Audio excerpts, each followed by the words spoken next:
Tiga. Assalamualaikum warahmatullahi wabarakatuh. Di sini kita akan menjelaskan kerajinan berbasis media campuran. Perkenalkan, saya Halifah Irunisa dari absen 6. Perkenalkan, saya Keisha Ramezati Putri dari absen 15. Perkenalkan, saya Selvi Dianita dari absen 27. Perkenalkan, saya Tridiantika Putri dari absen 29. Perkenalkan, saya Zia Sunita dari absen 32. Kerajinan berbasis media campuran. Kerajinan berbasis media campuran adalah kerajinan yang dibuat dengan tujuan merubah bentuk sebuah benda yang dominan terbuat dari satu jenis bahan, kini dipadukan dengan bahan lainnya agar menjadi lebih menarik, baik tanpa menghilangkan fungsi aslinya ataupun mengganti fungsinya. Beberapa alasan pembuatan kerajinan berbasis media campuran yang dapat dikemukakan adalah 1. Adanya kekurangan bahan baku atau memanfaatkan bahan baku yang tidak banyak jumlahnya. 2. Menghindari bentuk yang monoton. 3. Meningkatkan estetika pada tampilan produk. 4. Terlihat modern dan dapat disukai oleh semua kalangan. Prinsip-prinsip perubahan pada pembuatan kerajinan berbasis media campuran adalah sebagai berikut. 1. Penggabungan dari berbagai bahan yang tidak memiliki reaksi kimia tertentu ketika dilakukan penggabungan, misalnya terkikis, berkarat, dan lain-lain. 2. Bahan yang digunakan terdiri dari berbagai jenis, baik bahan homogen atau heterogen, bahan alam dengan bahan alam, bahan buatan dengan bahan buatan, bahan alam dengan bahan buatan. 3. Tidak terjadi perubahan fisik pada salah satu bahan yang digabungkan, misalnya ada yang meleleh. 4. Masing-masing bahan memiliki karakteristik sendiri yang saling mendukung terwujudnya keindahan atau estetika dari sebuah produk kerajinan yang dibuat. 5. Penggabungan bahan yang dilakukan harus dapat menyatu dengan bahan lainnya, sehingga terjadi kesatuan dan harmonis. Menjelaskan tentang teknik kerajinan berbasis media campuran. 1. Menyederhanakan bentuk dengan mengurangi atau menambah bentuk produk kerajinan berbasis media campuran atau yang disebut dengan stilasi dengan memperhatikan hal-hal berikut ini. A. Pesan eksplisit pada produk harus jelas sebagai produk fungsional ataukah sebagai produk hias, dan pesan implisit pun harus diperhatikan, pesan informatif atau prestis, dan lain-lain. B. Bahan yang tersedia sejak awal dapat menjadi modal perancangan produk kerajinan, namun dapat pula bahan yang dibutuhkan disiapkan setelah perancangan. C. Produk kerajinan sebagai materi asal untuk menyederhanakan bentuk harus disiapkan berbentuk gambar ataupun bentuk langsung. Perhatikan penghematan bahan. 2. Merubah bentuk produk kerajinan berbasis media campuran atau yang disebut deformasi. Deformasi diartikan sebagai perubahan bentuk yang terjadi secara permanen, baik berubah fungsi asalnya maupun fungsinya tidak berubah. Jenis dan karakteristik kerajinan berbasis media campuran. 1. Batu. Karakteristik bahan keras batu yang sering digunakan untuk kerajinan berbasis media campuran antara lain: batu terdiri dari batu permata atau batu mulia, batu akik, manik-manik, dan batu cadas. Batu permata yang paling diminati adalah yang berkristal. 2. Logam. Karakteristik bahan logam yang sering digunakan untuk kerajinan berbasis media campuran antara lain: 1. Bahan logam biasanya didapat dari hasil tambang seperti besi, emas, perak perunggu, aluminium, besi, dan kuningan, dan lain-lain. 2. Warna bervariasi sesuai logamnya. Warna emas untuk logam emas, warna perak untuk logam perak, warna kemerahan untuk tembaga, dan lain-lain. 3. Logam emas, perak, atau perunggu memiliki kesan mewah dan kuat.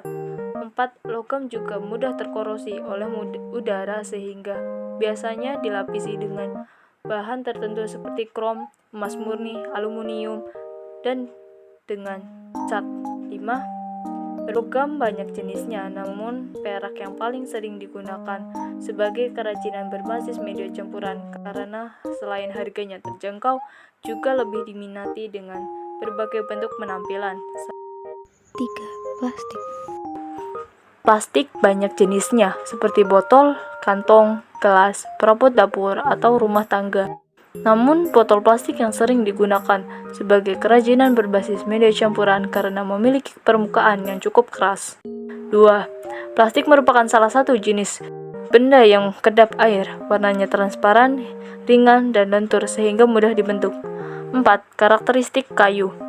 Kayu adalah bagian batang, cabang, serta ranting tumbuhan yang mengeras karena mengalami lignifikasi. 2. Warna kayu coklat khas kayu dan permukaan kulit kayu kasar.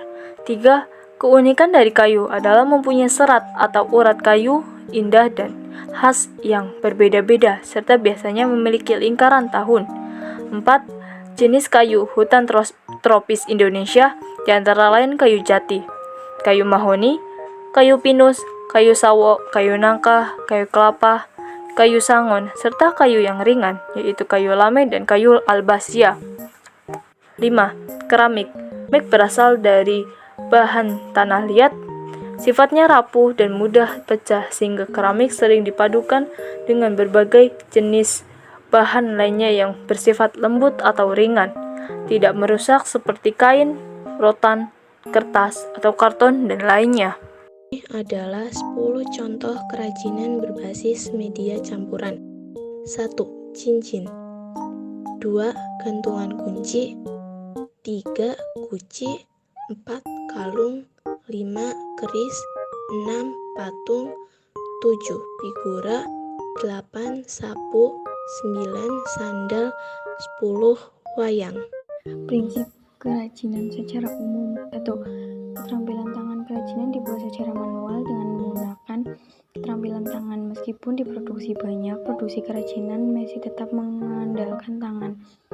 2. Keterampilan teknik. Pembuatan benda-benda kerajinan dilakukan secara berulang-ulang dan didasari oleh keterampilan teknik atau keprigelan sehingga produk yang dihasilkan memiliki kekhasan yang nampak dengan detail, rumit, dan hanya bisa dilakukan dengan keterampilan teknik yang dimiliki oleh seseorang.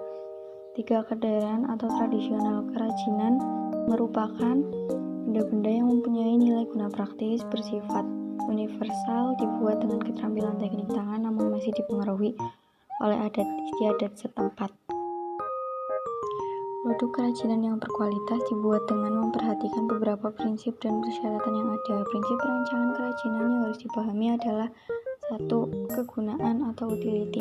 Benda kerajinan harus mengutamakan nilai praktis, yaitu dapat digunakan sesuai dengan fungsi dan kebutuhan. 2. Kenyamanan atau comfortable. Benda kerajinan harus menyenangkan dan memberi kenyamanan bagi pemakainya. 3. Keluasan atau flexibility. Benda kerajinan harus memiliki keserasian antara bentuk dan wujud benda dengan nilai gunanya. 4. Keamanan atau safety. Benda kerajinan tidak boleh membahayakan pemakainya. 5. Keindahan atau estetik. Benda yang indah mempunyai daya tarik lebih dibanding benda yang biasa-biasa saja.